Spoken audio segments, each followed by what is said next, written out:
When asked if Democrats share their cultural values, one woman said, quote, "They fight for the right things and I usually vote for them, but they believe some crazy things. Sometimes I feel like if I don't know the right words for things, they think I'm a bigot." When asked which party had better policy proposals, the group overwhelmingly said Democrats. But when asked which group had cultural values closer to theirs, they cited Republicans. It would be tempting to conclude right there that, well, these are just a bunch of bigots. No point even talking to them. But remember that a fifth of them are non-white, and all of them voted Democratic in the last 2 elections. Something else is going on. Danny found that school closures were a big part of it. And as I argued last week, school closures and the CRT debate, critical race theory debate, are mingled in people's minds. One Latina woman put it perfectly, talking about how remote school foisted so much work on parents, yet now McAuliffe didn't want their input anymore. She said, "They asked us to do all this work for months, and then he says it's none of our business." Another woman from Fairfax said, quote, "They would keep schools closed forever if they could. They'd keep our kids online until the 7th booster." Half of the women said they supported school closures, but they were closed for too long. And 35% said they shouldn't have been closed at all. Again, this isn't a precise survey, but 86% of these women disagreeing with Democratic school closure policies suggests the anger was indeed widespread, even if it wasn't that high of a number. Yet other than schools, 63% of them said that the state's COVID policies were just about right. In other words, these were not people showing up at anti-lockdown protests or anti-mask protests or anti-vax protests. They just really, really hated the school closures. The women's comments on critical race theory were interesting too. A broad majority had an unfavorable view of it. Some said it meant teaching the worst aspects of our history, while another put it this way: CRT may not be included in the school curriculum, but some of the worst ideas from it are slipping into our schools. One black woman put it this way, quote, "Our kids should be taught about slavery and all of that awfulness, but America is also a good country, and that's what I want my kids to learn," unquote.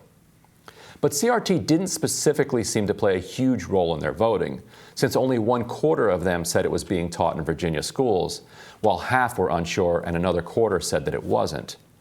At the end, they were asked if they'd have considered changing their vote if Democrats had passed their bipartisan infrastructure bill, which is something that Virginia Senator Mark Warner had been saying would have helped. 91% said no, and 9% said yes, and one woman laughed and said, "What does that have to do with anything?" And she's right to laugh, but that 9% number actually points to something hopeful for Democrats. In a close race, a swing like that can matter.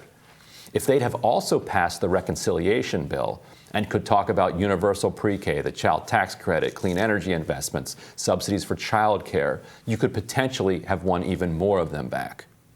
The problem of Democrats being out of touch culturally, though, would still have to be overcome. As the women said, they agree with Democrats on policy.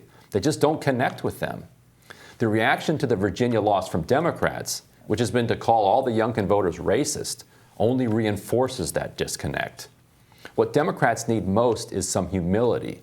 They need to listen from a place without judgment and try to hear them as people. But the effort to get Russian help continued, and even beyond the effort to get Russian help. But you may help spread Russian disinformation yourself for years by promoting this. I think that's what Republicans and what people who entrusted you as the Intel Committee chair are so confused about your culpability in all of this. Well, I completely disagree with your premise.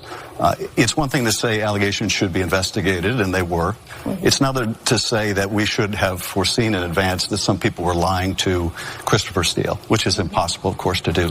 But let's not use that as a smokescreen to somehow shield Donald Trump's culpability for inviting Russia to help him in the election, which they did, for trying to coerce Ukraine into helping him in the next election, which he did, into inciting an insurrection, which he did. None of that is undercut. None of that serious misconduct is in any way diminished by the fact that people lied to Christopher Steele. No, I think just your credibility is. Team Rising is here to weigh in. Michael Starr Hopkins is a Democratic strategist and Senior Vice President of Firehouse Strategies. Emily Jashinsky is the Federalist's culture editor. Glad to have both of you here for this one. Good to be here. Yeah, it's going to be fun. So, Emily, how would you have handled that if you were in her seat? Exactly the way she did it. I don't think she could have done that better. She teed the question up perfectly by asking him about how he read the dossier into the record, and she ended it perfectly as well. That was sort of like a verbal WWE. It was, and you know, it's what's notable is that it's coming from The View, not from any of these newspapers that won Pulitzer Prizes, not for their Russia hoax investigations that have turned out to be thin and not worthy of Pulitzer Prizes. This is not even coming from a journalist. This is coming from somebody who used to be a State Department spokeswoman, from a PR person. It's outrageous that the first time Schiff has been made to like squirm and answering these questions is on The View from a non-journalist. And the last thing I'll add is when he says we couldn't have known people were lying to Christopher Steele, and that is his single defense of treating the dossier like a credible document, it all falls apart. That is everything you need to know. Yeah, journalist Glenn Greenwald also pointed this out on Twitter, saying it's notable that Adam Schiff, who appears on every CNN, MSNBC, and Sunday morning network news program as often as possible, just had his first truly adversarial questioning about his pathological Russiagate lies, not on any of those networks, but from Morgan Ortagus on The View. So, Michael, what's your take? Are liberals, Democrats, mainstream media figures of those networks, when are they going to own up to the fact that there was a lot of bad information, a lot of now what we know to be lies told about the sort of Russia collusion narrative? But notice he didn't deny any of the speculations regarding his health or side effects, and he didn't give reasons as to why he couldn't make a Zoom appearance at the UN climate conference. He also didn't mention his attendance at the fancy wedding. There were a couple of things he did mention, however, that upset people even further. California has been the most locked down state with the toughest COVID restrictions, and the reasons Gavin Newsom has given for destroying people's businesses, keeping kids out of school, and mandating vaccines has been to control the spread of the virus. But during this interview, Gavin Newsom admitted the virus is seasonal. This is hard for me to say because it makes you even more unpopular than I am in many camps.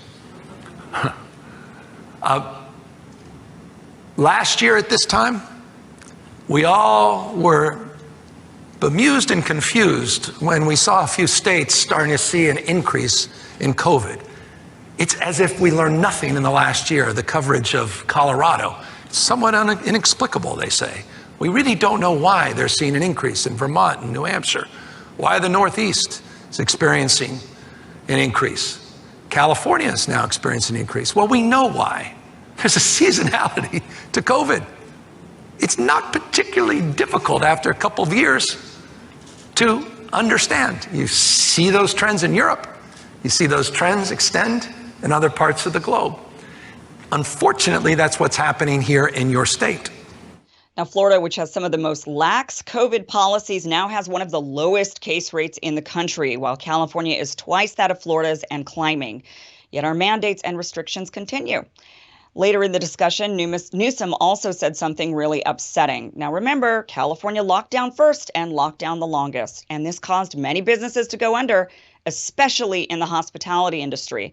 Property owners begged the state for relief and begged the governor to allow them to open up for business. Those pleas fell on deaf ears. But listen here to what Gavin Newsom said yesterday. We put $6 billion, $5.8 billion for HomeKey. Some of you may know a little bit about HomeKey. We started buying hotels and motels last year. Seemed an opportunistic time to do it in the midst of the pandemic. A lot were vacant. A lot of people were desperate. A lot of small business owners that were very happy that someone was going to come in and purchase those assets. We were able to purchase 6,000 units in 5.5 months. Yeah, it was a great opportunity to buy those properties up for cheap because people were desperate. That's right. His policies made them desperate.